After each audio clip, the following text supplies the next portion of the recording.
everybody. Welcome to another brand new episode of Topic Thunder. Here from the Top 10 Show, I am John Roca. And I am Matt Nost, and Topic Thunder is a show that we don't actually know what it's going to be week in, week out, because people send in whatever they want us to talk about, and we just click the email and read it and answer as they come in, and that is it. If you're a member over at patreon.com/the top 10 with the number 10, you get to email in. It's a special email over there for you only, and that's it. We don't know what it is week in, week out, so I think it's your turn to start, man. Let's do this. Yeah, let's do this. And remember, it's for the $5 and above patrons. $5 and above patrons. So go and sign up there and join at the $5 and above level. All right, Chris Lemke, Machine Gun Lemke, starts us off here. He says, "Hey guys, hope y'all are thriving in this brand new year.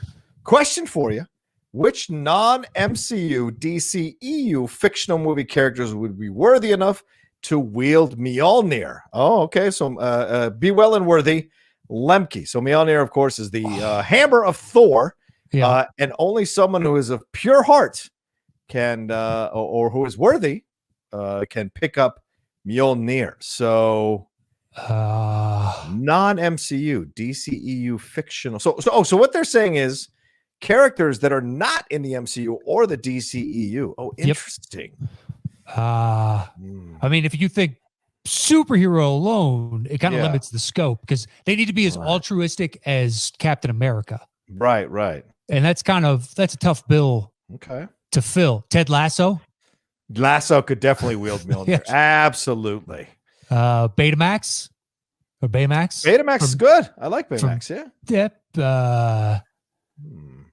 I think who else could wield it? Yeah, they've got to be just so earnestly good. Yeah. And there are Tom Hanks and Big? Tom Hanks and Big? Sure. Yeah. Why not? I mean, that's a good character. Yeah, he's a nice guy. Yeah, he's a good person. It's a good question. Yeah, what other Tom Hanks, Forrest Gump then? Yeah, I guess Forrest Gump. Yeah, although he probably wouldn't pick it up. He'd probably accidentally pick it up without knowing about it. Yeah, exactly. And then won't realize what it is and people will be blown away. Wow, this is a great question. Who are the really good people in cinema? Do we like to watch good people just be good people? No, that's the thing. That's why it's kind of tough. Yeah. Captain America is an anomaly. Yeah. Because everybody else has flaws. That's what makes them, watchable. Right. Jesus, I'm trying to think. Let's see. Altruistically good. Who would it be? Anybody in the Lord of the Rings movies? Like, do you think Aragorn? Or maybe, I don't know if Gandalf would do it, because Gandalf he's a good guy, but he's made some really tough decisions, and I don't think he'd necessarily possibly Samwise? Oh, yeah, probably Samwise. Much to my chagrin, I have to say Samwise, yeah. Just because Frodo gets slightly corrupted by the ring, and he sees the power of it and understands the lust in Gollum's eyes. Right. So that already takes him down a path of, he's a flawed individual. Yeah. There's nothing wrong with that. We're not saying Frodo's a shitty person. Right. Just Samwise seems more altruistic throughout. Although he does try and murder Gollum. So that's true. Well, because he thinks he's protecting his friend as opposed to just because he doesn't like him or something. What about Rocky Balboa? Couldn't Rocky Balboa wield Mjolnir? I mean, he's never done a bad thing in his life, has he? God, don't you think he probably has? You think so? I'm just saying. You don't think he's been in a barroom fight that he instigated? That he instigated? No. Yes. I could see him being in a barroom fight. Really? Yeah. Name me one bad thing he's done in any of all the movies. Like as a person? That's true. I don't know. I'm speculating about off camera. I think it's fair, totally fair to speculate if a guy in Philly possibly picking a fight in a bar. Yeah. I'm just saying. I can see that. They threw batteries at Santa Claus. Well, that would make him even more worthy if he's the one Philadelphia fan who never did any of that shit. He doesn't seem the type, does he? I mean, what about Adrian? What you're saying. Adrian seems like the type. Yeah, possibly. I could see Adrian lifting Mjolnir. She wouldn't want to lift it, but I bet she could. You also need to be like uncompromisingly hopeful, and Adrian is not uncompromisingly hopeful. Because she doubts Rocky until Rocky basically shows her not to doubt him. Right. But I think it's more so from a stance of she's worried and concerned. Right. It's more from a good place than a bad place. It is, but she also doesn't believe. How about Will Smith? Will Smith in Independence Day? Do you think he would? Nah, he's kind of too cocky. Yeah. And isn't his wife a former stripper? Well, what does that have to do with anything? I'm just saying. I'm not saying. I'm not There are passing good judgment. strippers. Exactly. There are, but the strippers that I have known, which have not been many, weren't the moral barometers by which I judged other individuals. I can't speak to that. I've never known any strippers. I've certainly been in the room when stripping was happening, but I've never known any strippers. Wow. Oh, what about would Marty McFly be able to wield Mjolnir? What do you think? I think it's possible. I think it's possible, but I'm kind of on the fence about it because I'm kind of on the fence about it. I guess it's which Marty in the timeline, Because he didn't like his parents, remember? And it isn't until he fixes the timeline that he comes back and his parents are so cool and Biff's now the jerk. Now he's happy with his life. Yeah, exactly. And because he felt entitled to a better life. He was cocky and a little too cocksure of himself. I would say before Cobra Kai, Daniel LaRusso would have been valid to pick up Mjolnir. But does he go bad in Cobra Kai or something? Not bad necessarily, but he certainly gives into his need for revenge or vengeance or childish desires to fight the school bully yet again. Okay. So I don't think he qualifies. Even though the school bully is living, what I saw, a hovel in North Hollywood. And he's got a mansion out in Calabasas. He still wants to punch down, though. That's the problem. That's the whole problem with the series is that he still wants to punch down. Yeah, but he was punching up as a kid. Right. He was as a kid. That's what I'm saying. So before Cobra Kai, totally. I bet Mr. Miyagi could wield it. I'd be down with Miyagi wielding that thing. True, but there's also, he hinted some terrible stuff that he may or may not have done in World War II. Well, war. I mean, you can't. I mean, if we start doing war things, then, I know, but, I'm sure Captain America's done some shit he's not proud of.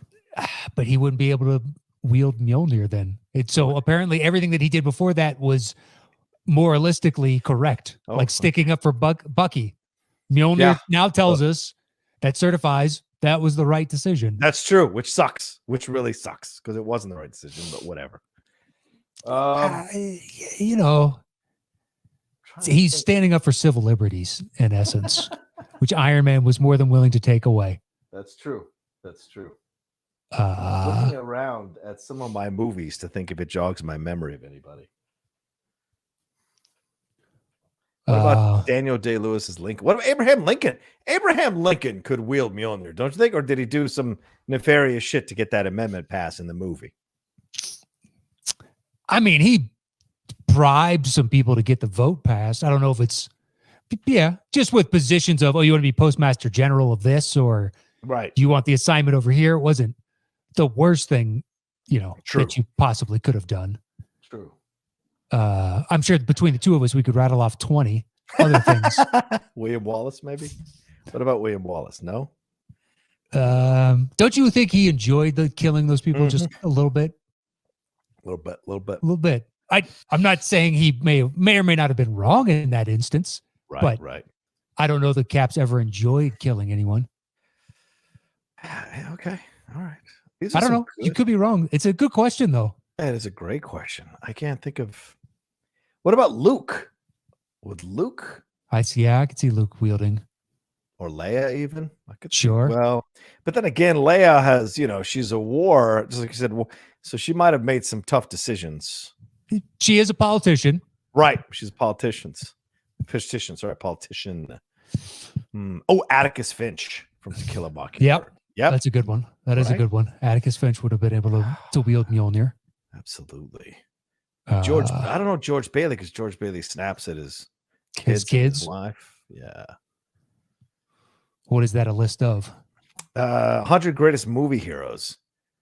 Okay. Gandhi? What about Gandhi? You think Gandhi? I don't know Gandhi. I don't know about Gandhi. Yeah, I don't know about that one. I mean, at the beginning, he's a little, he pushes his wife. Didn't he sleep around? I don't know. I don't know if he did or not. I don't. Okay. I thought You might be right, though. I don't know. It was a lot. Well, if memory serves, it was more the tantric type of we slept together in the same bed type of thing for 8 hours. But I don't know if it was the Sting tantric sex of 8 hours. Fair. I don't understand how that could be fun. What about juror number 8 from 12 Angry Men? What about Henry Fonda in 12 Angry Men? Can he wield it? If that's who he is, yeah, maybe. Yeah, maybe. Okay. Trying to rack my brain. Like every movie that I keep coming up with, whoever the protagonist is flawed. Right. What about The Natural? Roy Hobbs in The Natural, maybe?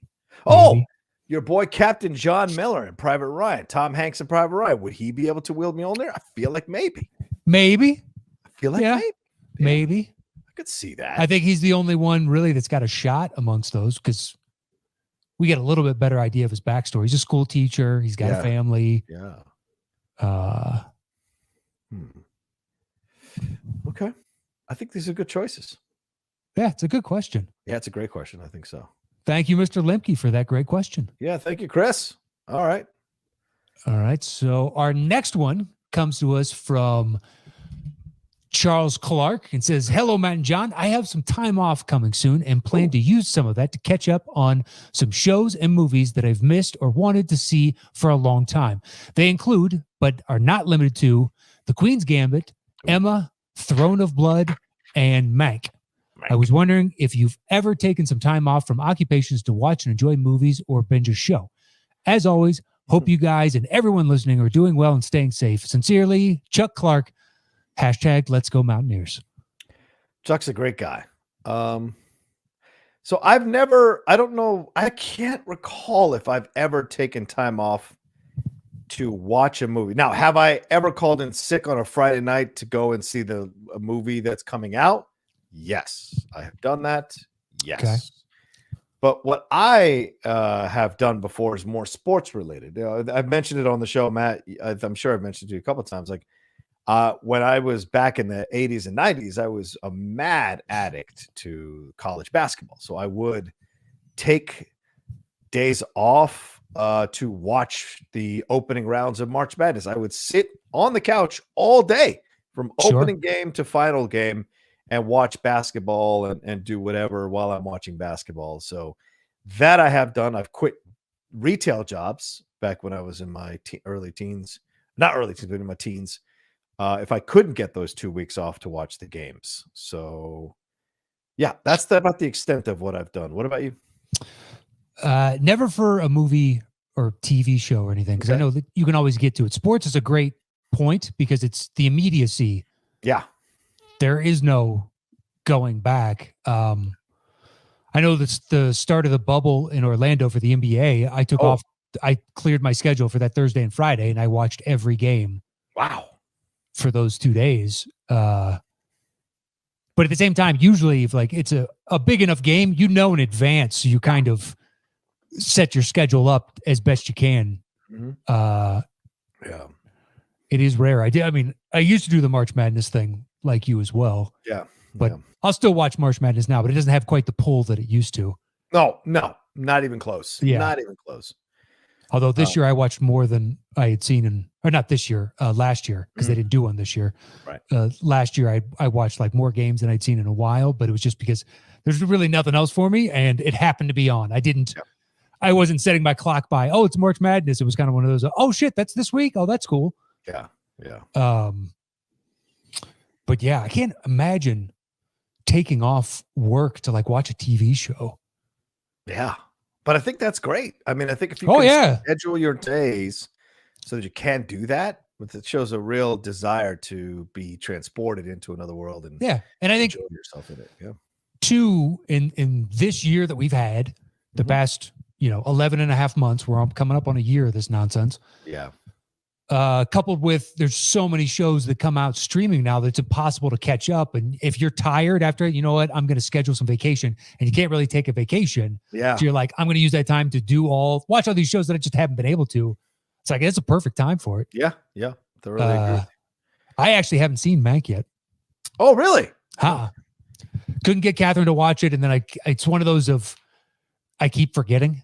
Right. Right. It's not like I'm anti. It's like I know I will eventually. How can I not? It's checks all the boxes. But Queen's Gambit I've seen. I don't even know what Throne of Blood is. Throne of Blood is the Kurosawa film. Oh, okay. I thought it was a TV show. No, based on Macbeth. So Okay. yeah. So And sure I have that. yeah. Here. But yeah, really great stuff. I haven't seen Queen. I got through the first 30 to 40 minutes of Queen's Gambit, but I haven't finished the series yet. And I love chess, but then people said it's not really about chess. So that makes me even less inclined to watch it. So it is. Okay. I mean, it just makes me less inclined if it's like Searching for Bobby Fischer.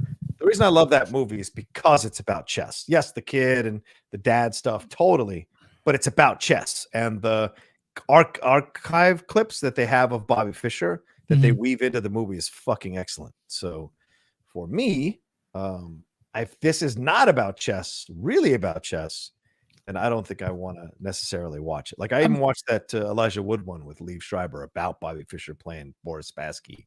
Oh yeah, I've seen that. That was good. I thought that was good. Yeah. No, it is, but I also think that they probably could have trimmed 2 episodes off. Oh, wow. Okay. Good to know.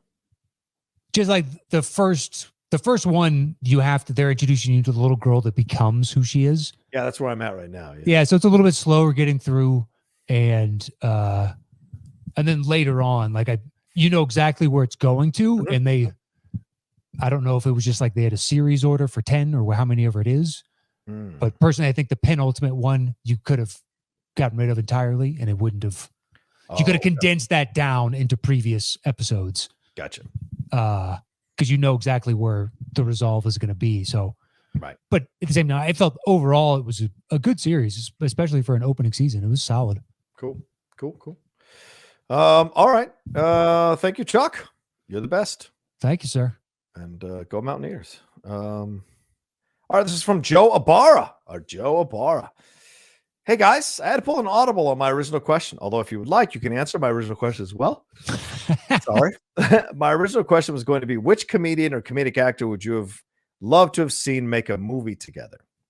My answer would be mid-90s Jim Carrey and mid-90s Eddie Murphy teaming up together. Although Murphy was a few years past his prime, I enjoyed The Nutty Professor a lot more than I did Beverly Hills Cop. Ugh, wow.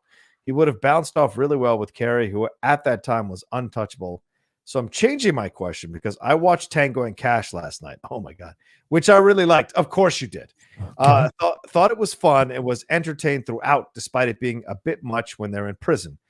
I feel Russell and Stallone did not have the best chemistry, however, fit really well into those roles, especially Russell. So my new question is just a little different. Which 2 actors would you like to see in a double billed movie, and what kind? Nost. Well, clearly, The Rock and Kevin Hart, because let's just keep running it back. Just keep changing the scenery, and it's the same. I haven't seen any of them. I just know they've made quite a few together. They have. I mean, the Jim Carrey and Eddie Murphy. It's like that's too much. In a scene. Yeah, they're 2 alphas, Matt. They'd want the spotlight the whole time. I just think that I don't. They're different movies comedically. Like, I don't know. I'm sure they're excellent at what they do, so they can figure out a way to make it work, rather. Right. But what 2 actors? Now, is there somebody that you could take out of, say, Tango and Cash and put them in place of? Because I think Russell stays. I would swap out Stallone. Yeah. Okay. Who would you swap him out for? I think, it's been a long time since I've seen Tango and Cash, but I always preferred Russell in it. Okay. To Stallone. Yes. Stallone's hit and miss for me by and large. Okay. What of his I genuinely like quite a bit. And then a lot of it I think is just not my cup of tea. Right. But at the same time, it's great that he's got a career and people love him. Like, I don't really care all that far. But if you want to go that same vein, like, what about Russell and Schwarzenegger? Because Schwarzenegger was the same popularity at that time. Right. I would switch it around, and I would put Stallone and Schwarzenegger in Tango and Cash. That just makes all kinds of sense in the world. And then it's Schwarzenegger hooking up with Stallone's sister, which makes it all the more awkward. These 2 celebrities and stars going at it, yet one's going to date the other one's sister in the movie. I think that's kind of cool. And Jack Palance could still be the villain, who's excellent in that movie. Sure. But I could see Schwarzenegger and Russell. They could have good chemistry together. Although I've always been partial to Russell and Hawn. Like I love Goldie Hawn with him. Like any of those movies they do together, they just have great chemistry, natural chemistry together. Well, you got Overboard. Yeah. Bird on a Wire was Mel Gibson. That was Gibson. Yeah. What else? I know they did others, but I can't think. Oh, wasn't there one where he was like a former high school quarterback or something? Best of Times. Best of Times. Yeah. Was she in that? Maybe she wasn't. I don't know if she was actually. Am I only thinking Overboard? Yeah, Best of Times was him and Robin Williams. I remember that. Yep. Then she wasn't in it. Okay. She's only done 37 things. That's fucking insane. It's been a while since she's been around. To have such a name off 37 movies. Jesus Christ. Well, I mean, think about it. When she, after Laugh-In, she was one of the few women who were producing their own projects. Yes, and that's right about that. Yeah, that's huge. Like she went up to Wildcats and something else, but I think Wildcats, because it was a success, cemented her as being able to produce and pick her projects. And that's Swing rarefied Shift. air. That's the one with her and Kurt Russell. I don't think I ever saw that one. Oh yeah, that's set in the 40s, like when the guys go off to war and stuff in the 40s, and the women have to go work in the factory. Okay. So she starts to have an affair with Kurt Russell, and then her husband comes back, and it becomes a whole thing. But it's supposed to be a comedy. So yeah, man, she was big in the 80s, man. Protocol, Wildcats, Overboard. Oh yeah, she did a bunch of shit. Then it starts to kind of fall apart. She tried to get all serious with like Deceived and Crisscross, where she's a stripper, and yeah, it just wasn't. I don't know. I guess you got to expand what you can do in life, or try to. So I'm not going to judge that. Okay, just some pairings to throw out. Yeah. DiCaprio and Cate Blanchett. Interesting. Okay. Here's an oddball one for you. Okay, bring it. Pitt and Sacha Baron Cohen. Ooh, interesting. Because Pitt loves comedy and especially dark humor. He's a huge fan of it. I mean, he did the Jim Jeffries show. Mm-hmm. I don't know if you heard his WTF with Maron and DiCaprio when they're doing Once Upon a Time. No. All three of them? Yeah, they did it when they did. I think it was after the Collider at the Dome, the Cinerama Dome.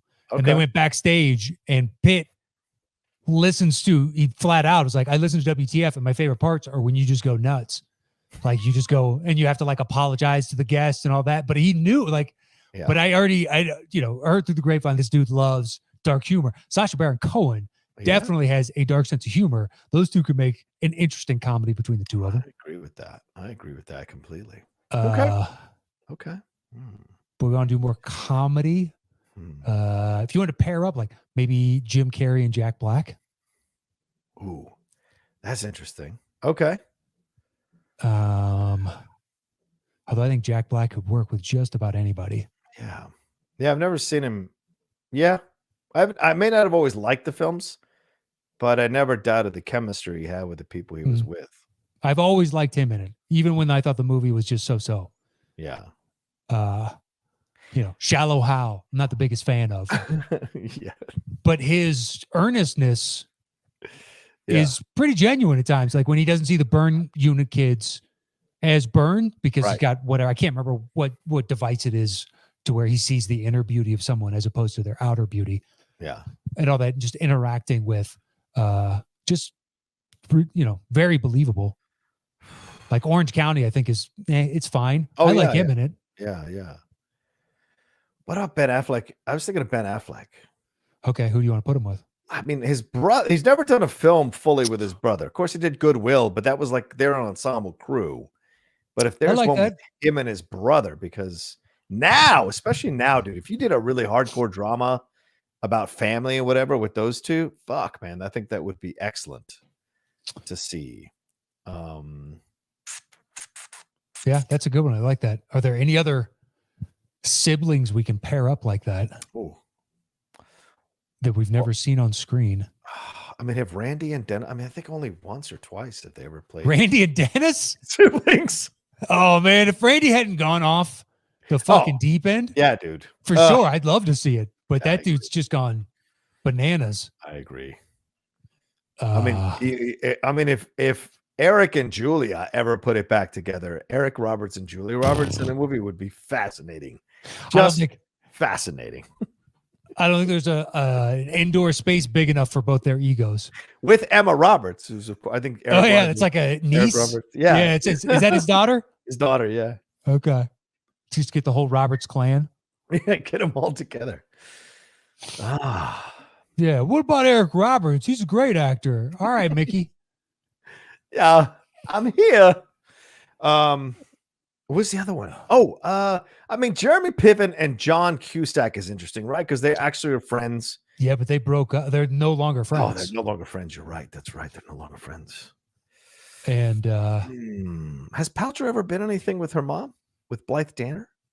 Ooh, I don't remember. God, don't you think she has some like smaller movie we've never seen? Oh, probably some small movie we've never seen. That might make sense. That wasn't targeted towards our demographic. You know, I'm picking up what you're saying. Something that was meant to elicit, crying from the general audience. Yeah, it's not something I go out for. I'm not against it, but I know plenty of women in my life that specifically tune into things because it makes them cry. It's like, oh yeah, I love it. It makes me cry. You're like, wow, okay. Oh, she's in Forces of Nature. That's with Sandra Bullock. That is not with. Yeah. Okay. Things I forget. Invisible. Sylvia. Was that with what's her face? Yeah, that was with Gwyneth Paltrow. So I didn't see that. Oh, so does she play her mom? Yeah, she plays her mom. Wow. Okay. All right. I guess. What about before he passed, but the whole Stiller crew? Oh, Jerry and Mira. Oh man, yeah. That would have been a good comedy. Those are the best parts of that Heartbreak Kid movie that's so terrible. Every scene he has with his dad is just fucking comedy gold, man. Comedy gold. God, why am I blanking on? Because there's like Depp and his daughter. There's a bunch of those. Oh yeah, right. She's working. Yeah, and Kevin Smith and his daughter. Yeah, and Harley, I think. What the Eastwood boys? Who? Clinton? Who? Clinton, his son. Scott? You mean Scott? Yeah, Scott. Ooh, I don't know. Yeah, I've never really seen him anything. I mean, I have, but barely act, Scott. Yeah, it's. Wow, shit. I mean, the Carradine brothers were cool once upon a time. But what about the Hemsworth? Like Liam and that's a good Chris. One. Him and Chris, yeah. Yeah, that would be a good one. I'd watch that. Okay. I liked him in a much maligned, unfairly so, Independence Day Resurgence. I will defend that movie. I never saw that. I mean, I think the first one's good. I don't think it's as rewatchable as others do. So when they were like, "We're sequel," all these years later, I knew unless word got back to me that it was a lot of fun, and it's not going for an Oscar. It was never intended for that. But it's like, it's a good summer action movie. It's like I'm more than happy to see those. Right. I saw Hobbs and Shaw, for Christ's sakes. We've never seen Joseph Fiennes and Ray Fiennes in a movie, right? Have we ever seen those two guys in a movie? I don't feel like we have. I don't believe, at least I haven't. Could be some proper English mystery with both of them, maybe. What about Brendan Gleeson and Domhnall Gleeson? Oh, that'd be good. I'm down with that. I love feel like guys. Haven't they done something together though? They had to have. Do you think? Or maybe like a younger version and older version. Or Domhnall had like a small part in something. Yeah. How do you spell that, by the way? Is it D-O-M? Yeah, D-O-M-N, I believe. H-A-L-O. Oh, maybe not. Listen and see what comes up.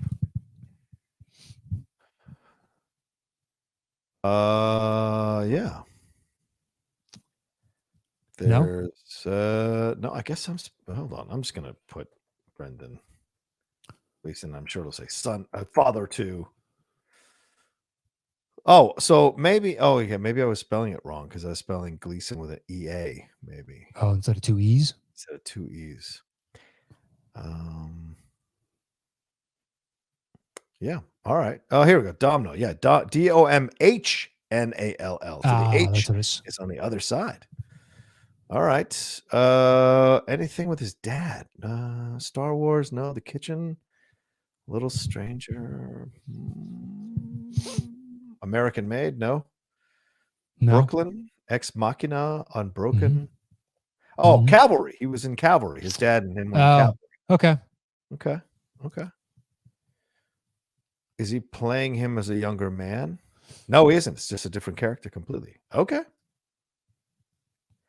Now, how do you get M. Emmett Walsh in an Irish film like that? Like, well, how does it occur to you to be like, you know what we need to get?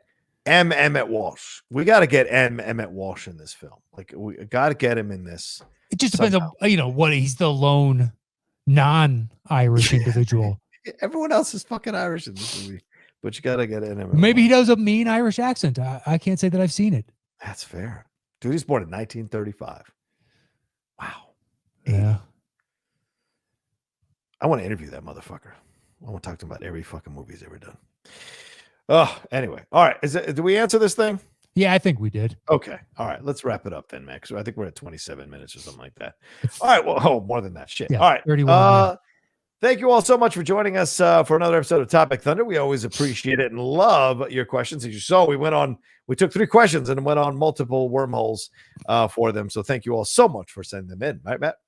Yes. And once again, if you'd like to participate, just go over to patreon.com/the top 10 with the number 10 and then $5 and above. There's a special email that you can send in your questions to. And we don't know what they are. We answer them each and every time. And that is it for today's show. You can follow me anywhere at Matt Nost. You can follow me at The Roca Says, and we'll talk to you next time on another brand new episode of Topic Thunder.